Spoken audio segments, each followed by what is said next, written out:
Bien, hermanos, vamos a dar lectura a esta parte de la Escritura de manera unida.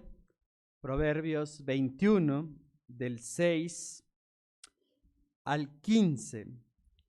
Todos juntos, por favor, la palabra de nuestro Dios dice así: amontonar tesoros con lengua mentirosa es aliento fugaz de aquellos que buscan la muerte. La rapiña de los impíos los destruirá, por cuanto no quisieron hacer juicio. El camino del hombre perverso es torcido y extraño, mas los hechos del impío son rectos. Mejor es vivir en un rincón del terrado que con mujer rencillosa en casa espaciosa. El alma del impío desea el mal, su prójimo no halla favor en sus ojos. Cuando el escarnecedor es castigado, el simple se hace sabio, y cuando se le amonesta al sabio, aprende ciencia. Considera el justo la casa del impío, como los impíos son trastornados por el mal. El que cierra su oído al clamor del pobre, también él clamará y no será oído. La dádiva en secreto calma el furor, y el don en el seno la fuerte ira. Alegría es para el justo el hacer juicio, mas destrucción a los que hacen iniquidad. Amén. Pueden tomar sus lugares, por favor, hermanos, y les pido mantener abierta la escritura en esta porción bíblica en la cual estaremos reflexionando en esta tarde-noche.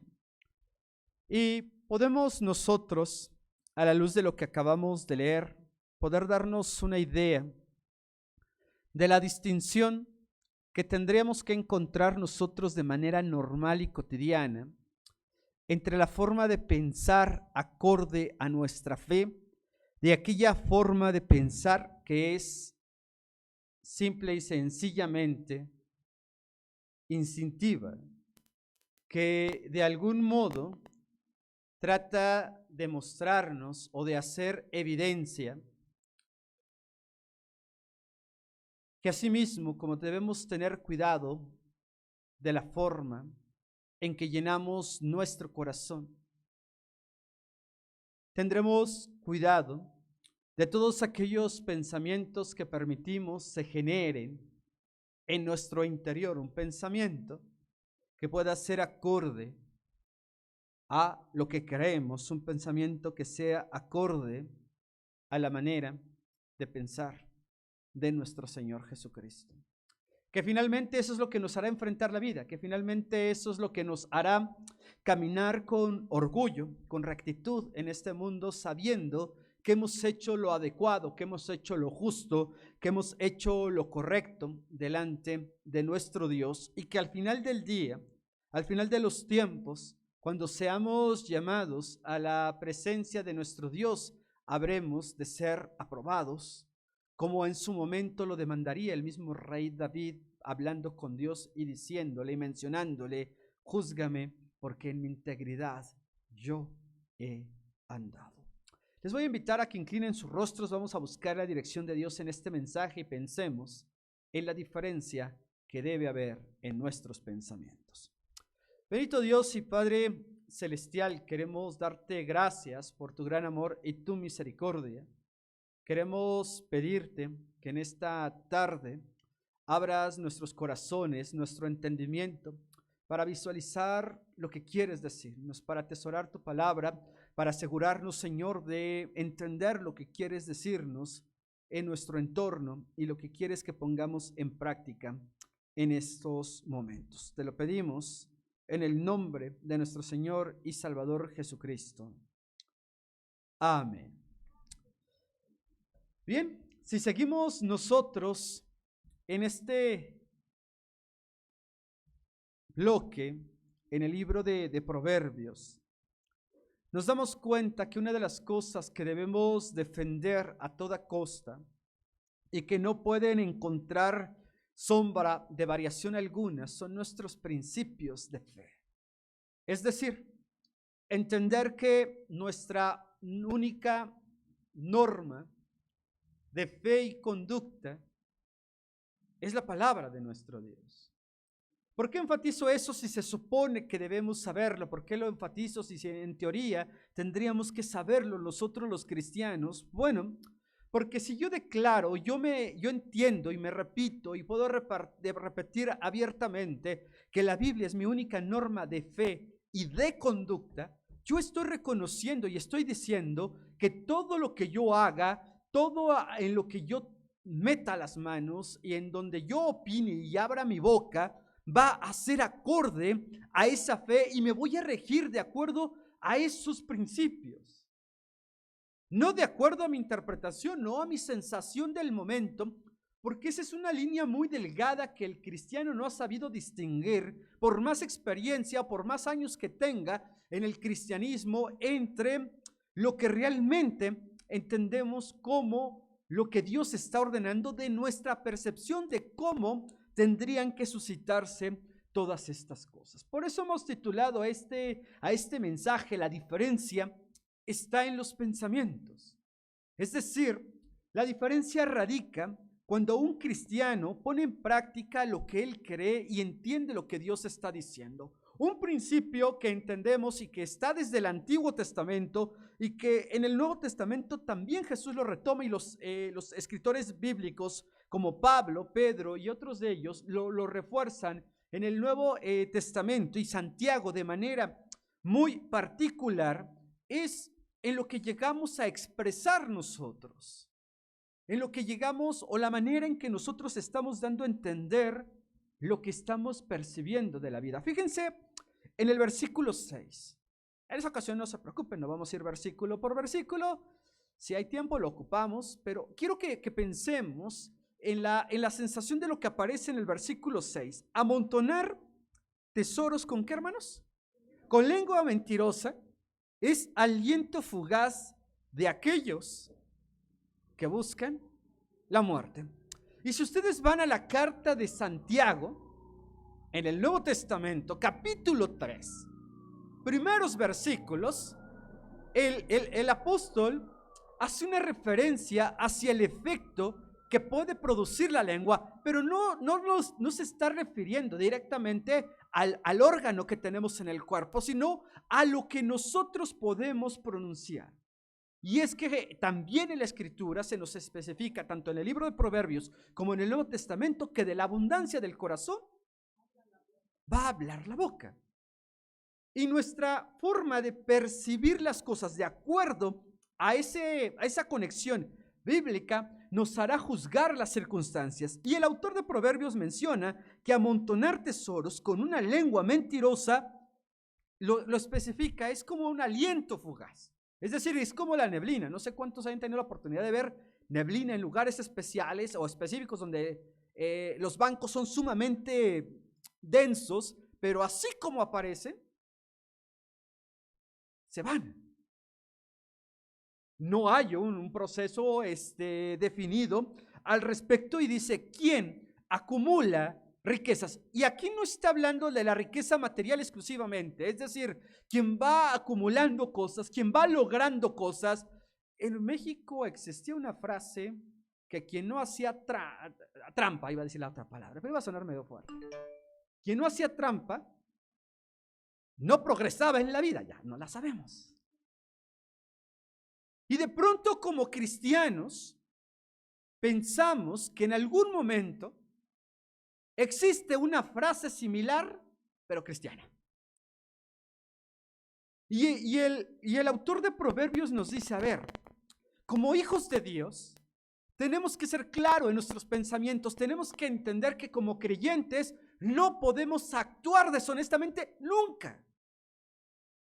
En ningún instante no hay justificación válida para actuar con deshonestidad. No hay justificación válida para hacer trampa o conseguir algo con engaños. De pronto, ciertos eventos han insensibilizado a la iglesia, y debo decirlo en términos generales, de personas que han buscado ayuda en las iglesias, y hay quienes lo han hecho genuinamente, y hay quienes han usado la fe cristiana para conseguir favores. ¿Saben qué es lo más serio? Que eso no sucede solamente con gente ajena a la iglesia. Por eso el autor nos dice, tengamos cuidado porque amontonar tesoros de esa manera no nos acerca a Dios, nos aleja de esa relación con nuestro Padre, porque evidentemente esto no encuentra cabida delante de nuestro Dios. Versículo 8. El camino del hombre perverso, ¿qué dice, hermanos? Es torcido y extraño. Pero ahora vean lo que debe suceder con el camino de la persona creyente en Dios. Mas los hechos del limpio son rectos. Y si se dieron cuenta, no dice palabras. Un hecho es una acción llevada a cabo. Un hecho es un pensamiento materializado, aterrizado en nuestras vidas. Y dice que el limpio solamente puede producir cosas rectas. Y créanme, a veces recorrer ese camino, no será sencillo. Porque vivir en un mundo, en un tiempo, no lo sé, para quienes tengan más de 45 años, no revelen su edad, por favor, estamos en vivo, sabrán que en cierto momento nunca nos había tocado vivir, todas las épocas son diferentes, ninguna mejor que la otra, no quiero hablar de eso, pero creo que ninguna otra época, para aquellos que ya nos tocó vivir 2 siglos, habíamos visto un mundo tan acostumbrado a mentir, a defraudar, a sobornar, a discriminar, a promover odio, división, entre todas otras características en nuestra sociedad. No habíamos vivido este tiempo. De repente antes era contado, y no que hubiera menos, a lo mejor no éramos tan observadores, pero no era tan común encontrar personas mentirosas. Eran fácilmente identificables. Yo no sé qué tenían los papás iba a decir de antes, pero los papás, porque están aquí mis papás, los abuelos, pero con una sola vez que mentías, no lo volvías a hacer. De tal manera que eso no era común. Y si eso lo trasladas a la fe cristiana, era totalmente inverosímil, impensable que un cristiano se atreviese a mentir. ¿Por qué? Por ese temor que se tenía del Señor. Y bueno, entendiendo, el contexto era diferente. Vivíamos en una especie de florecimiento espiritual cristiano que se dio para quienes vivimos esa época de los 90 para acá. Pero de pronto nos encontramos con esta situación en donde el autor de Proverbios nos dice, no es nuevo, lo vivimos hace muchos años, varios siglos antes que ustedes. El asunto y el detalle es que el cristiano no puede verse inmerso en este tipo de situaciones. Y hacer cosas rectas hoy en ese contexto no es bien visto.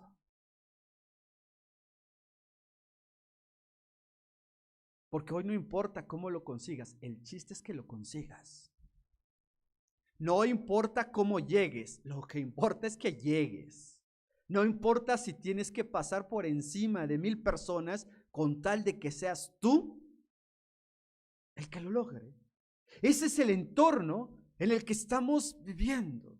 Y algo que debemos voltear nosotros es que como hijos de Dios tenemos que deleitarnos en hacer siempre lo recto. Versículo 12.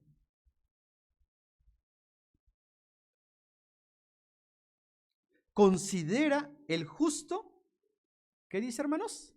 la casa del impío. Cómo los impíos son trastornados por el mal.